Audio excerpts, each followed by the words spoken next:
अस्सलाम वालेकुम वरहमतुल्लाहि वबरकातुहू। नाज़रीन, चैनल को सदका जारिया की नीयत से सब्सक्राइब करें। मसारिफ़ ज़कात कौन है? ज़कात के मुस्तहिक कौन लोग हैं? ज़कात दर्जे लोगों को दी जा सकती है। फ़ुक़रा, जिनके पास निसाब के बक़दर माल ना हो, मसाकीन जो किसी भी माल के मालिक ना हो, इस्लामी हुकूमत के वो कारिंदे जो ज़कात और की वसूली पर मुकर्रर हों, ऐसे ग़ुलाम जो अपनी आज़ादी के लिए मदद के तालिब हो, ऐसे कर्ज़दार जिनको कर्ज़ से सबको दोष के लिए ज़कात दी जाए, इसके पास ज़ाती मालियत कर्ज़ की अदायगी के लिए बाकी ना हो, वो गाज़ियान इस्लाम मुजाहिदीन जो अपनी माल बेसर व सामानी की वजह से इस्लामी लश्कर से बिछड़ गए, कोई उन पर ज़कात होती है। वो मुसाफिर जो सफ़र के दौरान ज़रूरतमंद हो जाएँ और वतन में मालो सरवत होने के बावजूद ना ला सकें। दौरे नबूवत में एक मुसरफ ये भी था कि लोगों को इस्लाम की तरफ मायल करने के लिए या नौ मुस्लिमों को इस्लाम पर लाने के लिए भी ज़कात होती थी, लेकिन बाद में ये हुक्म मनसूख हो चुका। वहाँ मुस्लिम को ज़कात नहीं होगी, अलबत्ता अगर वो फ़कीर और मस्कीन हो तब दी जा सकती है। मसारिफ में आमलीन से मुराद इस्लामी हुकूमत के वो लोग हैं जो आवाम से ज़कात की वसूली पर मामूर हैं, उन पर ज़कात होगी, बशर्ते कि तनख्वाह असल ज़कात की रकम से निस्फ़ से ज़ायद ना हो। और बांदी पर भी ज़कात होती है अगर उसको आज़ाद कराने के लिए ज़कात की रकम दी जाए। किन लोगों को ज़कात देना जायज़ नहीं? दरअसल लोगों को ज़कात देना दुरुस्त नहीं। बाप, दादा, परदादा, नाना, परनाना, इसी तरह दादी, नानी वग़ैरह, लड़के, लड़कियाँ, पोते, नवासे, नवासियाँ, नवासियाँ वग़ैरह, बीवी और शौहर, ग़ुलाम, बांदी, काफ़िर, साहिब निसाब, मालदार। साहिब निसाब मालदार के ग़ुलाम, बांदी, मालदार का छोटा बच्चा, सादात, बनु हाशिम, आले अली, आले अब्बास वग़ैरह को सादात कहेंगे।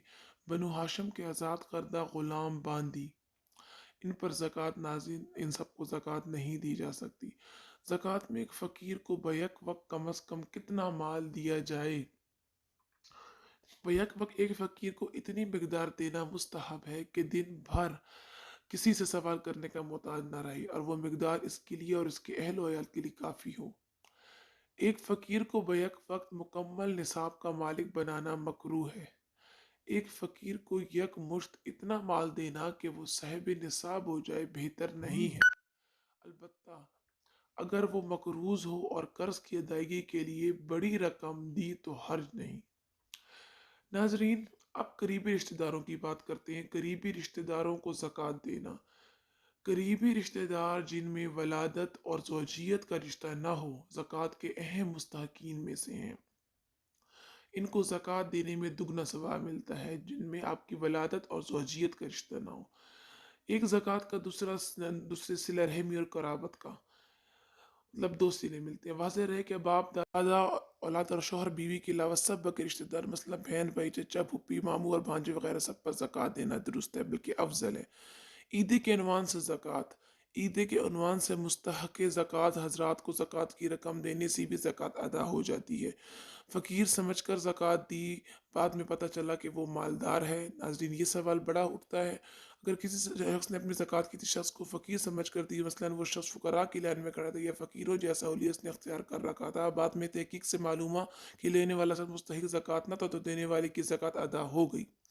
पागल और नासमझ बच्चा ज़कात का मुसर्रिफ़ नहीं। पागल और नासमझ बच्चे को ज़कात देने से अदा ना होगी, अलबत्ता अगर इसका वली इसकी तरफ से कब्ज़ा ले तो ज़कात दुरुस्त हो जाएगी। नाज़रीन, इस वीडियो को सवाब की नीयत से शेयर करें ताकि सब लोगों को ज़कात के बारे में मुकम्मल आगाही हो जाए। वीडियो को शेयर करें और चैनल को सब्सक्राइब करें। अस्सलामु अलैकुम वरहमतुल्लाहि वबरकातुहू।